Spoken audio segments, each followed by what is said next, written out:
How can films, photographs, and the human experience convey the urgency of the climate story? Climate One conversations feature all aspects of the climate emergency, the individual and the systemic, the exciting and the scary, people who are in power and disempowered. I'm Greg Dalton. We always thought Inconvenient Truth was a redemption story about a politician who lost an election, and it was his mission in life to tell this truth that he knew. Davis Guggenheim is a writer, director, and producer. His documentaries include He Named Me Malala, Waiting for Superman, and a certain Academy Award-winning film with former Vice President Al Gore.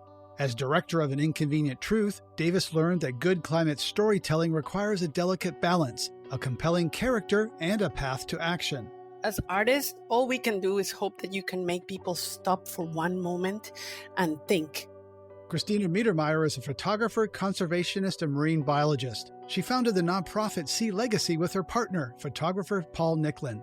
In her photographs, Cristina tries to avoid romanticizing the indigenous people she depicts. I felt that I had to deserve the honor to tell the story. And part of the trial and error was testing my conviction that I could do it in a way that honored the voices of the people I work for, the indigenous people in the film. Céline Cousteau is a filmmaker and explorer and the granddaughter of pioneering ocean adventurer Jacques Cousteau. Her new documentary, Tribes on the Edge, bears witness to indigenous communities in the Amazon who are fighting for survival amid deforestation, oil extraction, and gold mining. The project began with an email a few years ago from a man she'd met at a conference in the Amazon named Beto. Beto is from the Marubo tribe in the Vale do Javari indigenous territory in the Brazilian Amazon.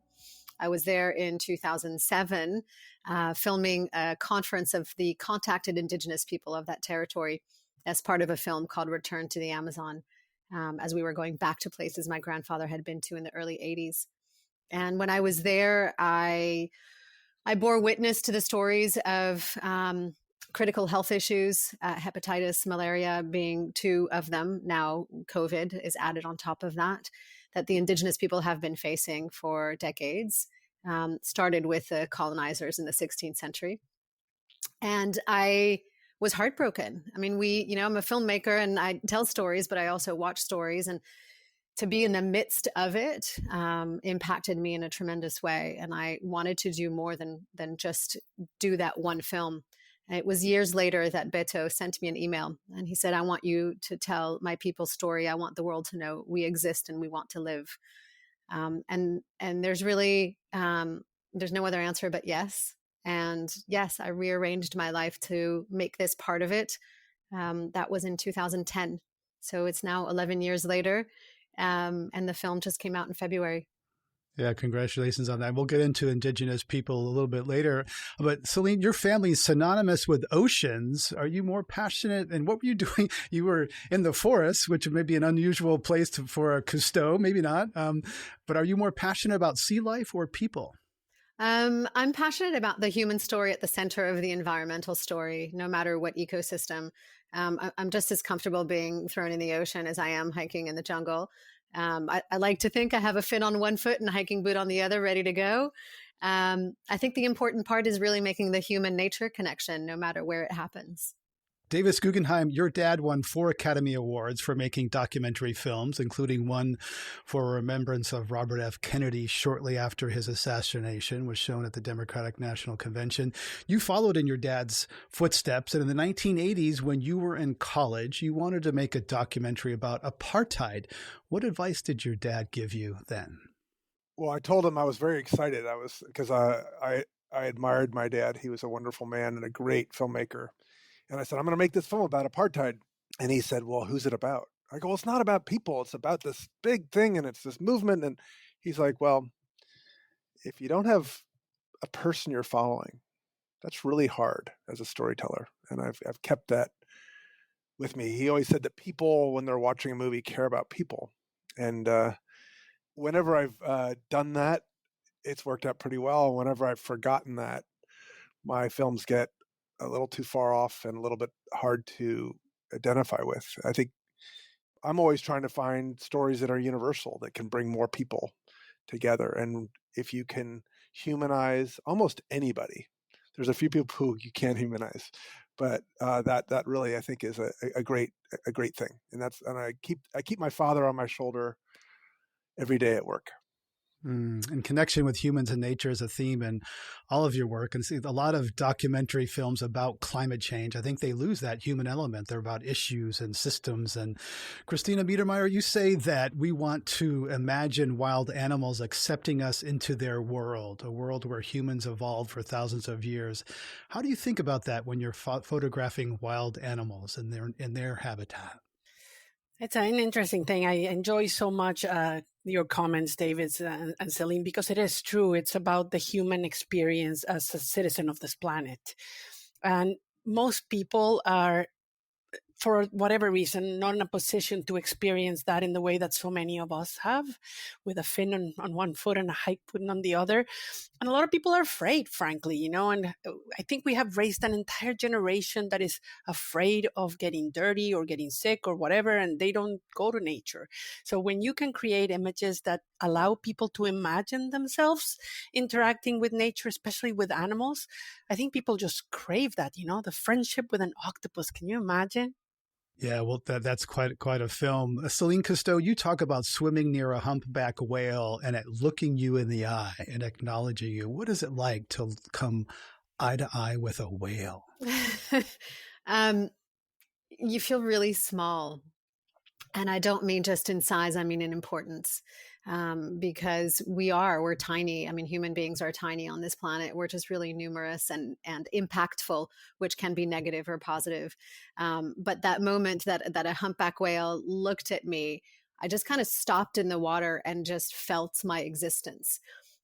It's hard to describe. And touching on what Cristina says, a lot of people either are afraid to or don't have the opportunity to get in nature. But there's so many moments in nature that really touch on the heart of what we are in this bigger system, that we are just one species amongst others.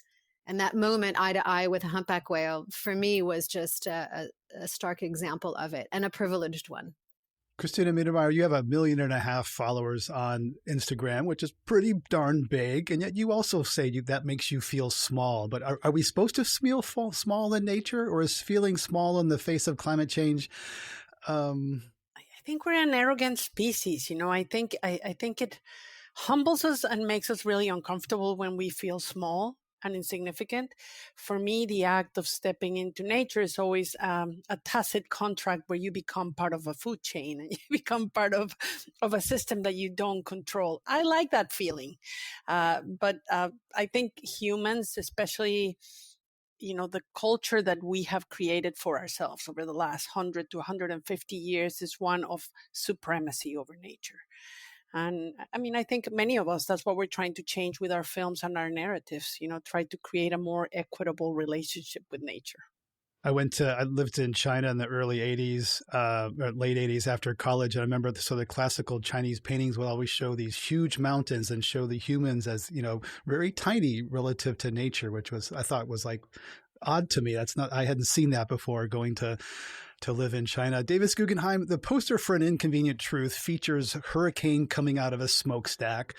What are the dominant images you think of that define the climate narrative? Well, it's interesting when that poster was presented to me by Paramount Studios, I thought, this is sensationalistic. It's over the top. In the trailer, it says the scariest movie you'll ever see. And I was really upset about it. I mean, I went to the mat saying this is a terrible way to market this film. It turned out to be a really good way to market this film.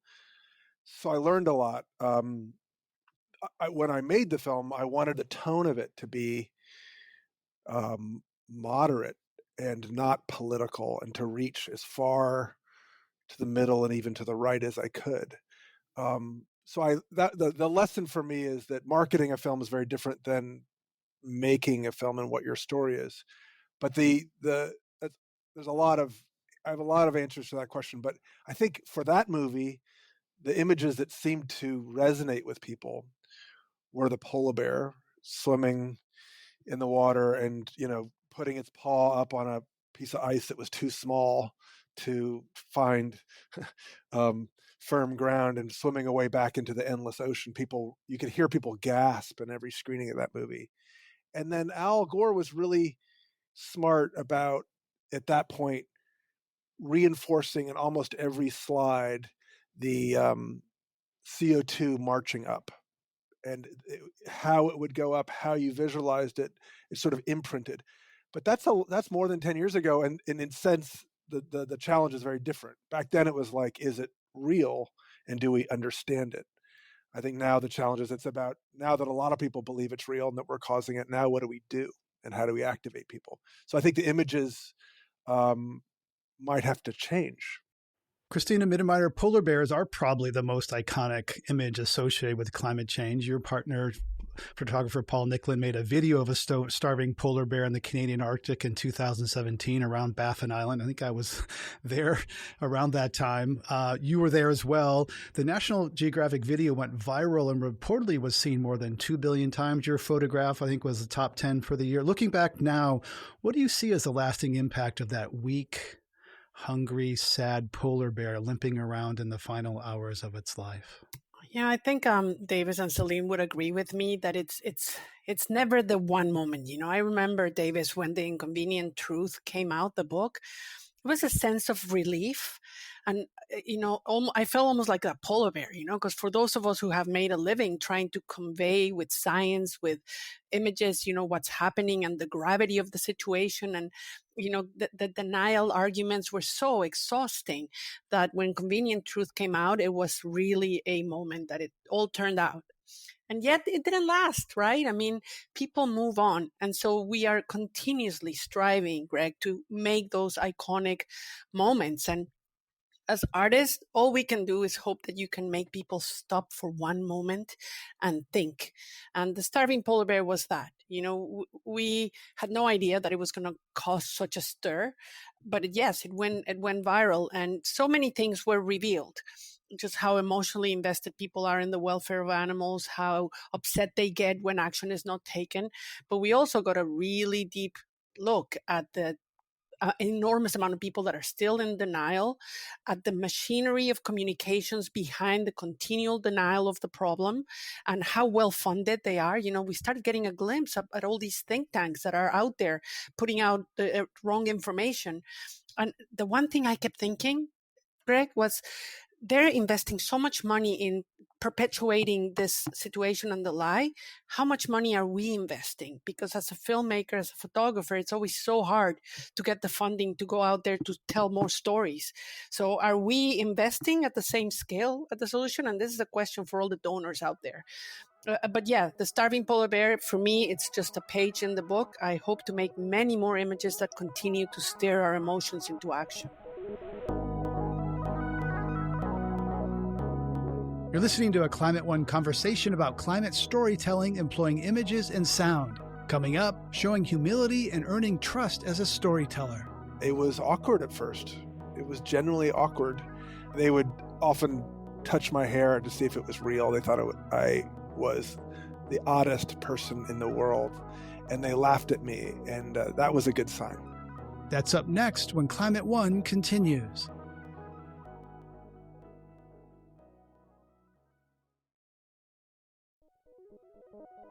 This is Climate One. I'm Greg Dalton, and we're talking about visual climate storytelling with Academy Award-winning director and producer Davis Guggenheim, photographer and marine biologist Cristina Mittermeier, and explorer and filmmaker Céline Cousteau.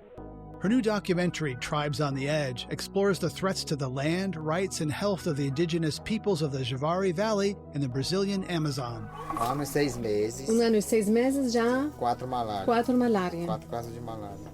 Despite not wanting to make herself part of the story, Céline found that her presence in the film was one way to humanize a group of people that affluent viewers in rich northern countries might otherwise have difficulty relating to. I did place myself in front of the camera so that I would create a bridge, so that the audience would follow me as somebody perhaps more familiar, more accessible, the neighbor, and follow me into this adventure, and through me meet the people that affected my life. I also chose to be more vulnerable than perhaps I would have wanted, because the story wasn't about me, but I chose to actually film inside my home. I'm fiercely protective of my personal space. But I thought it was important if I asked the audience to stretch their ability to create a connection with people they don't know, that I had to let them in a little bit more than I otherwise would have. So that's one way. Another one is that I didn't craft any of these scenes. I didn't ask any of the indigenous people, no matter which village or which tribe we were visiting. I didn't ask them to put together a ceremony or a ritual or ask them to go hunt. We really just followed the ebb and flow of their life. And sometimes that means we may have missed out on the absolute beauty shot that would have made, the scene in the film. But I think it showed something much more intimate because it was authentic. And I think that at the end of the day, that shows in the film. It's not the blockbuster, big splash film. It's truth, it's intimacy. And some of it's ugly and some of it's beautiful. Yeah, a lot of it is beautiful, and you do see your son bounding down the stairs in your home before you set off. But connect for us the resource. There's the sort of the why should I care question. We hear a lot about the Amazon as this faraway place. For someone listening to this in Canada, Europe, North America, how are we connected, our lives, to the people you portray in Brazil in the Amazon? A lot of ways. One very simple one, if you enjoy breathing, you're connected to the Amazon and its people. About 20% of our oxygen comes from the Amazon rainforest. And where there are indigenous people, where there is protected indigenous land, there's no deforestation. There's actually less deforestation on indigenous land than there is on conservation land. So the presence of people in this case creates an additional barrier to protect the territory. The Javari territory in particular is deemed irreplaceable in terms of biodiversity by the IUCN, the International Union of Conservation for Nature. And one of the projects we're hoping to do is discover that biodiversity. And that biodiversity is something we all count on. If you think about your pharmaceuticals, most of our pharmaceuticals have their roots in nature. If there's undiscovered biodiversity, that's the potential for our future medicine. And there's no better example than what the world is going through today when we think of something that could impact all of us. And then there's just all the products we use. Very simply put, I mean, if we have gold in any of our jewelry, if we have hardwood in any of our furniture, a lot of those things that come from places like that. And we may not know that they are harvested illegally. But it's important to understand that there are a lot of these products that come from extraction that is unsustainable or impacting indigenous lives. Cristina Mittermeier, you also work and photograph a number of indigenous people, some really beautiful photographs. Who is Will George, and how do you give him his power back by taking his photograph? Will George is a member of the Tsleil-Waututh First Nation in British Columbia, a community that has been impacted by the construction of oil pipelines through their territory. And they have been fighting the construction of another pipeline coming in from the interior, from Alberta, to carry crude to the coast of British Columbia, which then gets carried to China and then gets to, for refining and then gets brought back into Canada. And Will George and his tribe members have been standing up to the construction of this pipeline, have been disrupting, have been protesting. And they invited me to come and spend a day with them and photograph them. And they built a beautiful, what they called a watch house, where people could come in and have ceremony and spend time together. And like Céline, I don't like photographing indigenous people as if they were encapsulated in the past in a romanticized way that no longer exists. They live and walk amongst us and they look like us. And so does Will. Will works in the Home Depot. But he brought in his family's headdress and he put it on. And I asked him, I said, how angry are you at, the infractions that this government imposes on indigenous people, not just his tribe, but so many of them. And he, expressed his anger. And when I showed him the photograph, and I don't know if this has happened to you, Céline, but for communities like the Tsleil-Waututh and so many others in British Columbia, they were forbidden for generations to wear their traditional costume, to speak their language. They were, they were taken to residential schools where they were taught not to speak their language. Anyway, when you show them a photograph of themselves wearing their family's ancestral regalia, you return something to them. And part of it is the power, and part of it is the pride, and part of it is the understanding of the place they have in this fight and to protect our planet. One photo of yours, Cristina, that I really like is a young indigenous person sitting on rocks near the ocean with a fishing net in their hand, face paint, headdress, and Chuck Taylor sneakers, which just shows that like this is a real modern probably a teenager. So tell us about that photo and what it's. Yeah, that is the northern tip of Vancouver Island, a community called Alert Bay, and the Namgis people live there. And I was invited, and I was so honored because the potlatch is something that has returned now that Indigenous Canadians have more opportunity to express their culture. So I was invited to a potlatch, and I was surprised by so many young people who are now learning the language and the songs and the dances. And I noticed this girl because she was part of that potlatch, her passionate dance, but I was not allowed to photograph in the big house. So I looked her up on Facebook.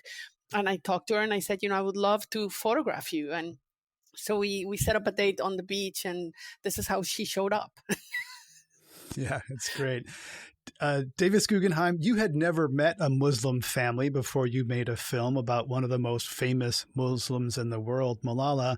How did you approach that, going into that culture? What kind of humility did you have to summon? And how did you go about getting so close to one of the most famous teenagers in the world?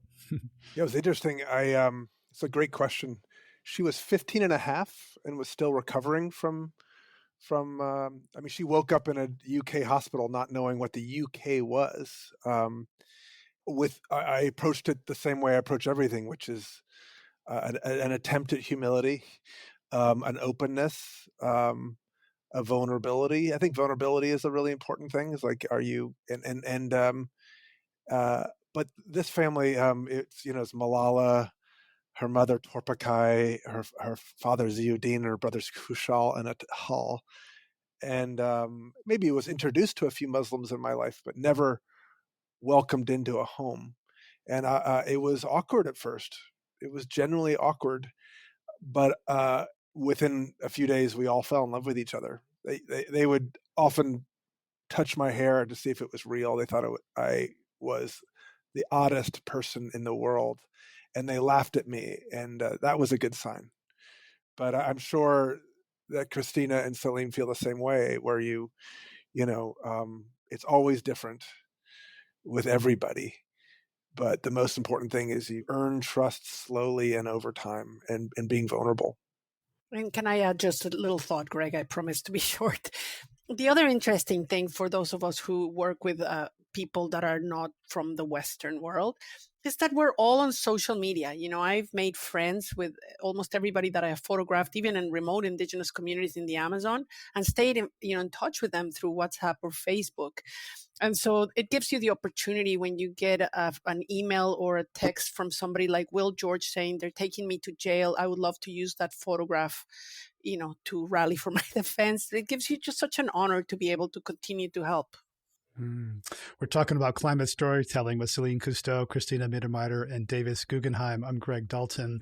We're recording this show with a live audience, and one question from listener Lisa: are there other films in the pipeline like My Octopus Teacher, which was about love and connection and a deep knowing of place? And this is, I think a lot of people saw this film. I know that when my wife and I watched it, people were just gushing about it. It was amazing. So Cristina, tell us about the film a little bit and how you reacted to seeing it. First of all, Craig Foster, the filmmaker, is a dear friend, and his wife Swati and I have been fellow warriors in many conservation battles. And so I knew that they were making this film. And the part that they struggled, and this is where I would love to get Davis's and Celine's thoughts, was how do you provide a call to action to people that are watching you film that's tangible and in the moment? And The Octopus Teacher was, yes, of course, about the relationship of this man with his backyard, this beautiful kelp forest, and the octopus. But the deeper intention that they had was, how do we use this to rally for protection? There is a devastating octopus fishery. All these ropes have entangled so many whales, and it's slowly causing the demise. And that's where I want us to go as an artistic filmmaking community, to being able to use the social media and the technology platforms that we have to build a larger community and the call to action that people can continue taking. And Céline Cousteau, it seems like the one thing that there's a one-to-one relationship in that film that's very deep and beautiful, and that's very different than a lot of nature documentaries, et cetera, where you see, a charismatic megafauna briefly, and then it moves on. But there's there is intimacy between this exotic creature and this man. So tell us your thoughts about My Octopus Teacher and what it illustrates. Well, I think what worked really well there was that it was a relationship. It doesn't matter if it was intra-species, it was a relationship, and you inherently understood that, and you understood the love that was created, the admiration, the peace that was brought to him by having this contact with nature, the reverence he had for the animal, the understanding the animal allowed him to be in its realm and its world. The people that I have heard from who aren't in our circles, I'll say, of either filmmaking or nature or environmental protection, were in awe of it, and they all felt it. So to kind of answer the question, Cristina, as well, of like, how do we get people to motivate to action? I think part of what we do in storytelling is intangible. And that's, I know for me, really difficult, because we share a story with the world. We don't really know what they're going to do with it.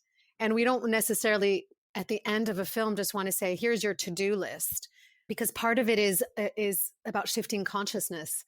And I think that's something I know it's hard for me, but I have a filmmaker friend who years ago said this to me. He says, do not ever forget that one of your main focus and goals is to shift consciousness. And you may never know exactly what your films or stories have done, but you need to believe in what you're doing. So there's no easy answer of, putting a little PSA at the end of your film kind of breaks the magic of that love between this human and this animal. I think people will follow up, and they do in their own ways. I know some people who are not eating octopus anymore because of the film, and if that's all that was done, I'm applauding it. Davis Guggenheim, there's the documentary films now are platforms for action. Participant media and other groups are trying to, use them to mobilize people. Inconvenient Truth, and awakened a generation. Your thoughts on My Octopus Teacher? In fact, you noted earlier when we talked that the man seemed to have a closer relationship with the octopus than his own son. Yeah, I don't know.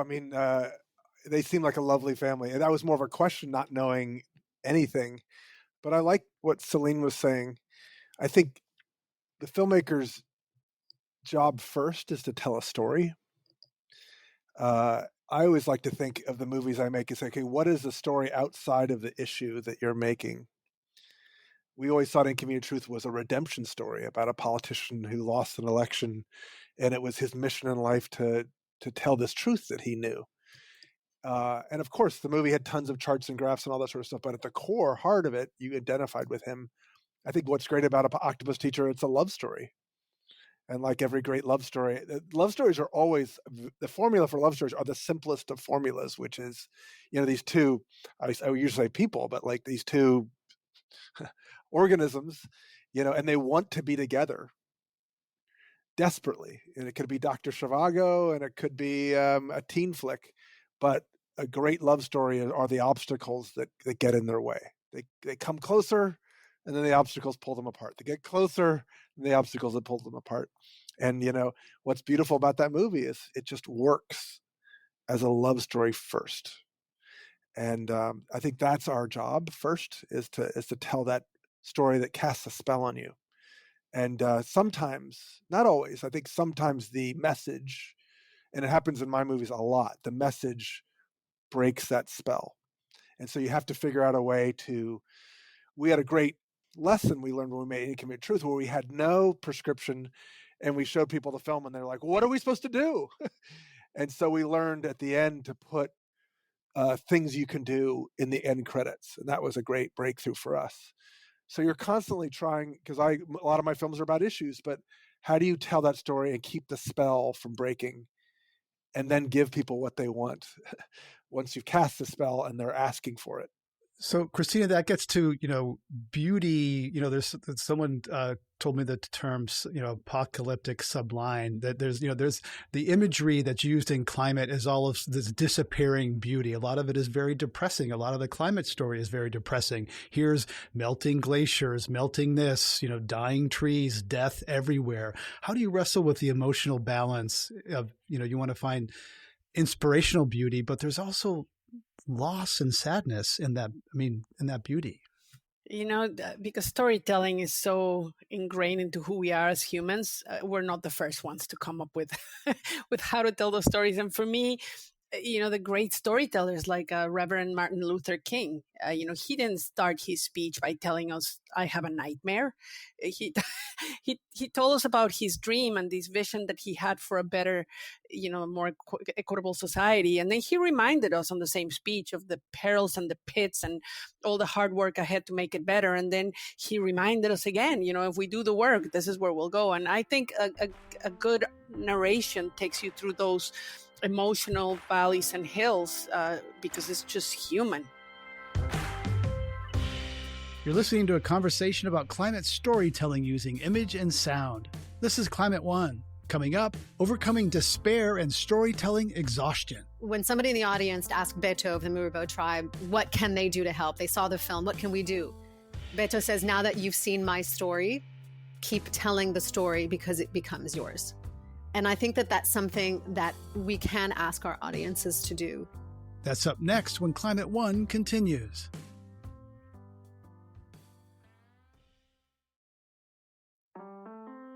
This is Climate One. I'm Greg Dalton. We're talking about the visual dimensions of climate storytelling with filmmaker and explorer Céline Cousteau, photographer and conservationist Cristina Mittermeier, and Academy Award-winning director and producer Davis Guggenheim. Our ability to deeply absorb images of nature depends on how our brain receives them. Laura Sewell has taught eco-psychology and environmental perception at Prescott and Bates colleges. We asked her to help us understand how visual media connects us with the natural world. When we're sort of gazing into the natural world or in it, we're not cognitively trying to do very much. Whereas when we look at facts or graphs or lists of data or reading books about climate science, it takes a lot of cognitive effort. And we, for the most part, don't like to work too hard cognitively. It takes a lot of metabolic energy. We almost always want to choose cognitive ease. So if there's imagery that is easy to access and it's got these wonderful natural associations, we're going to absorb it more readily. Let's take advertising using nature to seduce us into buying a Jeep that will then tear up the terrain. There's no mistake there. There's an understanding that the associations are activated and we're feeling all sorts of pleasurable stuff and we want that Jeep too. But there's a lot of good work out there. Some of those Patagonia and North Face short story adventure films, they've got great footage. They show the reasons to be engaged, the wonder of the world. And in the background is the message of this being in peril, this adventuresomeness, this possibility. So here's great human potential, great experience, and just remember, it might be lost, but you've got all sorts of ability. That was Dr. Laura Sewell, author of Sight and Sensibility, the eco-psychology of perception. Davis Guggenheim, you're interested in how the human brain perceives climate threats. How conscious are you of how nature's being used in the video and photographic advertisements that you see on screen? I'm just at the beginning of research on another movie about what I simplistically call the psychology of climate change. So I'm thinking about how this heavy sense of catastrophe plays on all of us as we live our lives, especially on my own children, and everyone's children. Well, tell us about your son's 21st birthday. You bought him his first case of beer, and it ended up in a surprising conversation about climate change. Yeah, so this is a couple of years ago. He was in college. It was his junior year, and my wife and I said, "Can we visit you on your 21st birthday?" And he said, "Sure." And so it was a big, really fun night with all his roommates, like 8 of his friends, all little mismatched tables pushed together, and beer and takeout Chinese food. And it was just the most fun I've had in a long time. Still, it's one of my best memories ever.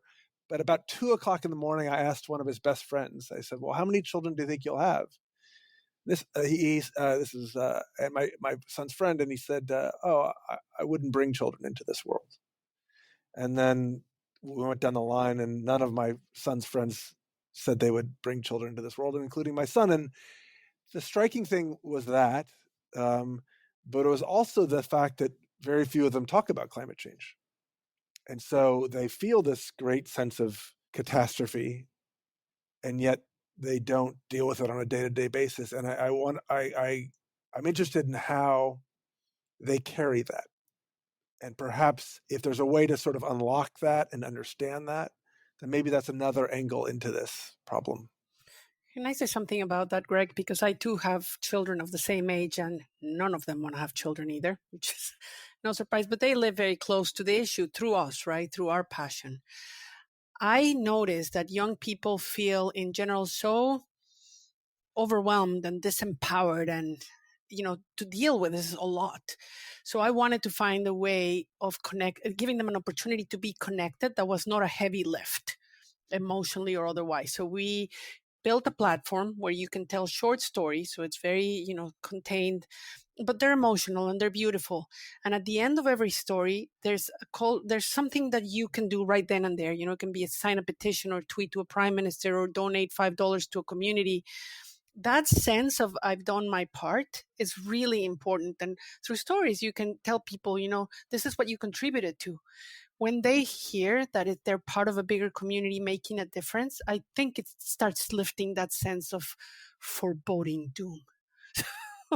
Yeah, it's very deep. It's one of the things that's mobilized climate action lately is young people putting pressure, and there's a certain resignation. And the weight. I have kids who are early 20s, late teens, and really worry about the burden, and often don't honestly talk to them a lot about it because I don't want dad's job to be a burden on them. We're recording this show with a live audience, and one question from a listener, Lori, asks, can we make a movie about the Amazon being burned for grazing lands and growing palm oil and focus on the companies behind that so they can be boycotted and shamed into stopping what they are doing? Céline Cousteau, is that your next film? Oh, my next film. I have to first openly admit that I have a little bit of storytelling exhaustion, which is hard to admit on a discussion about storytelling. It'll go away, Céline. It'll be fine. I feel like I just got through this one and the next one. Yeah, there will be a next one. I mean, this is who we are. It's not what we do. It's just who we are. What I think is unfortunate about the whole, just talking about the fires in the Amazon, is that when the fires happened a couple of years ago, or at least when the press around the fires happened a couple of years ago, people said, "Oh, what's happening with the fires? We need to stop this." I'm like, do you realize the fires happen every year? Every year. Every year. It's just when there is a lull in the news, or when the fires are bigger, or when there's a scandal around it because there's a certain president who blatantly doesn't really care. The thing about telling a story about the fires in the Amazon is that I'm going to say the powers that be, I'm not going to get political, but political and corporate powers that be don't want that to stop, because when the land is cleared, you can then sow crop or put cattle. And so if a land is cleared legally or illegally, the trees are done. And the next thing that's going to happen is cattle grazing and agriculture. So it's nothing new. This is where the storytelling exhaustion kicks in, because I feel like not just my family, but so many people have been repeating stories over and over and over again. And at the same time, going back to the previous question, it can't create eco-anxiety. The young generation really feels it. My son's younger, he's 9. He acutely knows what's going on because he sees me working every day. And when somebody says, what does your mom do? He says, oh, Celine's, my mom she's saving the jungle and the indigenous people. Well, I'm not doing that by myself. I think, first of all, we all need to take responsibility because the story's ours. And going back to the beginning of this conversation, you asked me about Beto Marubo. When somebody in the audience asked Beto of the Marubo tribe, what can they do to help? They saw the film. What can we do? Beto says, now that you've seen my story, keep telling the story because it becomes yours. And I think that that's something that we can ask our audiences to do. Own the story like it's yours, because then you will do something about it. So whether it's Amazon fires, plastics in the ocean, the polar bear, own the story like it's yours and then do something about it. Find your passion and follow through. Another question from our live audience watching the live stream. Sarah says, do you feel there's a way that environmental filmmaking can go beyond the visual, showing conditions, people, beauty, and solutions? Davis Guggenheim, one of the critiques of Inconvenient Truth was it was short on solutions. Do you think now we can have a compelling story that is positive and shows solutions? Of course. And I think there are so many incredible stories that have been told by the people, by Cristina and Céline. And if you look at climate change as bigger than a world war, which I think it is, it's a inaccurate comparison, but let's say World War II. There have been hundreds of stories about World War II. Some are very technical, some are very historic, some have been about a few soldiers, some have been about people who were victims. Some are cultural, some are romantic. Some are vilifying enemies. Some are lifting up heroes. And to take that back to climate change, I think there are thousands and thousands of stories that we will have to continue to tell. And the difference, of course, Davis, is that we know how World War II ended, and I've heard Ira Glass, for example, say climate stories are depressing because we know how they're going to end. We're all screwed, and if it's like the ending is not a surprise, and it also hasn't happened yet. So doesn't that create a challenge for storytelling of something as it's unfolding? It's a huge challenge. It's not like World War II where there's Nazis to hate. There's places like ExxonMobil, which are truly evil corporations, and they've acted very badly. But the climate change itself is not something you can look at and touch, right? And the positive things you do don't have immediate response. It's really hard. And it feels impossible. It feels like what I'm doing doesn't help. And it feels like even if I do what I'm doing helps, it feels too big. So it's probably the most challenging, for sure, the most challenging thing that humankind has ever made, and we've made it. It's also one of the even more challenging for us to figure out how to describe and to figure out how to fix. I'm overwhelmed by it. I'm humbled by it. And yet we have to. Yeah, we have no choice. We have no choice.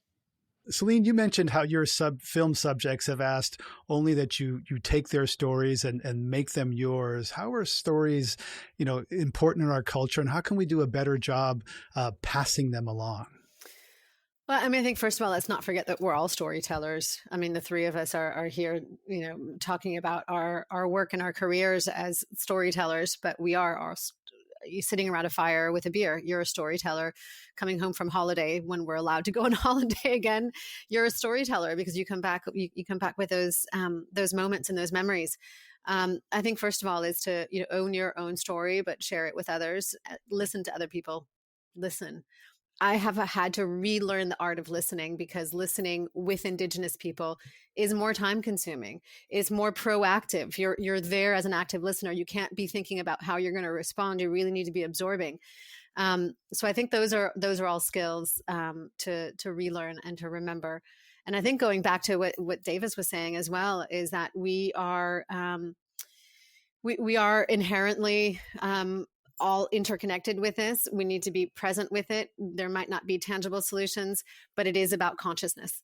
It is about that shift. And unless we start reconnecting with nature, reconnecting with ourselves, and reconnecting with others, climate change is always going to seem like this far away subject. So I would say just start and sit quietly, contemplate. Let's get off of these all the time. I'm just as guilty. And just spend a moment reflecting about our place on this planet and with each other. And I think then we're going to start realizing what's truly important in our lives.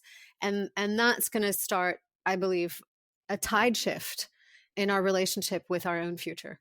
We've been talking about visual storytelling with Céline Cousteau, Cristina Mittermeier, and Davis Guggenheim. There's another piece of documentaries and song and music is an important part of these storytellings. Melissa Etheridge wrote the theme song titled "I Need to Wake Up," a roaring anthem about speaking up. That's the theme for An Inconvenient Truth. When I returned from the Arctic for the first time in 2007, I assembled a slideshow, arranged that song, and I cried at my kitchen table for weeks putting it together. I still get mushy when I hear that song, and I think it's underappreciated. There's no enduring theme song for climate and the way we shall overcome as for civil rights or others. I think that song is as good as any. Davis Guggenheim, as a person who put that together, I'm curious about how that song holds up. It's clearly more people know the music than the song, but I'm just curious in your thoughts about a plug for that song, because I think it's powerful and it still holds up. It's a beautiful song. It really is incredible, and it captured a moment and a feeling that the theme of this show is visual storytelling. Well, this is how songwriting can help, and it just shows you that it's going to take a lot of voices and a lot of different expressions: scientists, filmmakers, photographers, songwriters. It takes all of us. Can I add something to that, Greg, if I may? Do you think, Davis, I mean, there was a moment when we started talking about climate change when the conversation was truly cerebral. And I feel like in the beginning, at least, it left a lot of people out. People don't like to feel stupid. And it's just when you start looking at those graphs, you're like, oh, I don't get what they're telling me. I'm just going to not think about it. But through song and through story and through photography, we lower the price of entry into the most important conversation of our lives. And like you said, Céline, we're all storytellers. And I feel that the stories that we're telling somehow are empowering people to feel included. And we're giving them permission to become environmentalists, to care about this issue. We need many more. I agree 100%. And I also think we need to be conscious of how the urgency is changing. Like 10 years ago or 15 years ago, we needed to convince people that it was real. And then we need to convince people that humans are causing it. And then you want to convince people that this is the most urgent story of our time. It keeps going, right? The story and the barriers to understanding and taking full action keep shifting, and understanding where people are in this story and meeting them there, like you both are in your work. All this is the thing I'm always trying to crack. That's why I'm going back to my son and that sort of weird disconnect between him making a life choice about having children and then not talking about it. It's like, okay, there's something there. I'm always thinking of where are people in this moment. And then there's something else, because in the conversation about climate change, we often don't talk about the biodiversity loss that's going with it, right? These two parallel things. And they're hand in hand. And the solution for a lot of climate change is going to be to protect biodiversity or to restore habitats. And so we can't leave that part of the conversation out and allow the Elon Musks of the world to, come up with a machine that solves the issue when we already have all the machinery on this planet that can solve the issue, if only we choose to protect it. Yeah, I agree. I think this brings us back to an earlier part of the conversation with my octopus teacher, where there's an emotional side of the conversation and an intellectual side. And if we only focus on the intellectual side, then it does seem daunting and overwhelming, to your point, Cristina. I think if we focus on the emotional side, then we're leaving information out. But to the point of Davis and your son and his friends, they're reacting on an emotional level, not just on a logical level. I think all of that comes into play, and it goes back to the psychology. So I think you're right on, Davis, in this direction. The psychology of climate change, the psychology of understanding ourselves in this current time and space. What is at stake? Do we understand it? What are we willing to do about it without going to panic button? Panic button only leads to chaos, right? We know chaos doesn't solve anything. So can we move forward in a thoughtful, meditative, calm way where we actually provide people with tangible solutions where they exist and not try to get them to solve the world? Because I had a friend who told me once, oh, I feel so good knowing you're out there protecting the planet. And I was like, time out. Hold on a second. Done. Check. It's protected. Selena's on it. It's Tuesday. I'm good. It's true. It's inclusive, which I think is beautiful, right? It's inclusive. It's like, no, come with me. I have beautiful things to show you and you can do something about it. I think that's what we're all trying to do.